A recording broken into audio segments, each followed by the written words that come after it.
Перекрытие. Покажи. Перекрытие везде. Как они называются? Антинефти. Не знаю. Антинефть. Там речку вообще закрыли. Короче, вся река. Это все у нас идет в речку Ухта. Это все идет в речку Ухта. То есть в этом году можно просто, я не знаю, кинуть шапку и сказать, что рыбы не будет. Рыбы не будет в речке. Рыба будет Рыба... с привкусом нефти. Да, рыба будет с привкусом нефти. Их будет невкусно. Кто в этом виноват, надо разбираться. И Вопрос наказывать такой. виновных.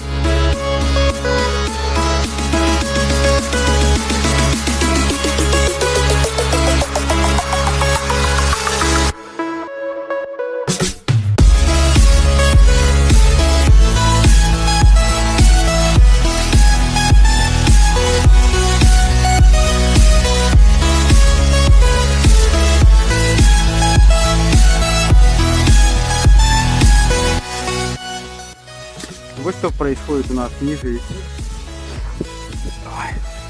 Уже на устье Яриги Ухты. Здесь развернутый лагерь. Мужики работают.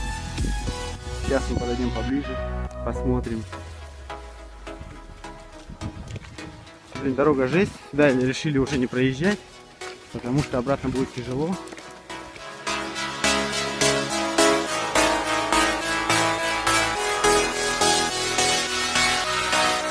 На устье мы видим кучу нефтесборников, нефтеловушек, или как они там называются.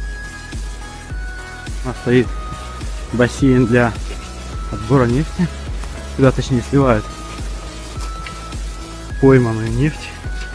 Ее здесь, конечно, много, очень много. Да.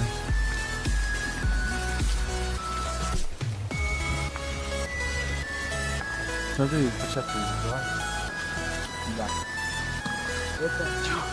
О! Ну все. Смотрите, сколько нефти уходит в Ухту. Ой, блин. Смотрите, ну это вот хочется матом прям выругаться. Честно, хочется выругаться матом.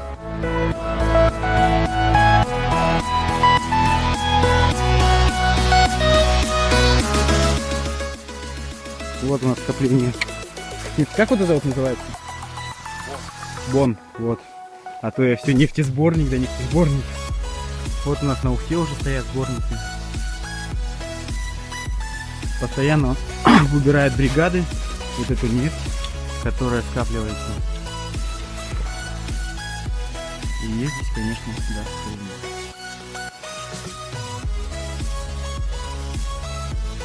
мы летом купаемся, ловим рыбу, которой теперь уже не будет. Занимаемся подводной охотой. Которого там будет тоже не будет. Да, наверное, я не знаю. Бригады работают каждый день, работают, убирают нефть.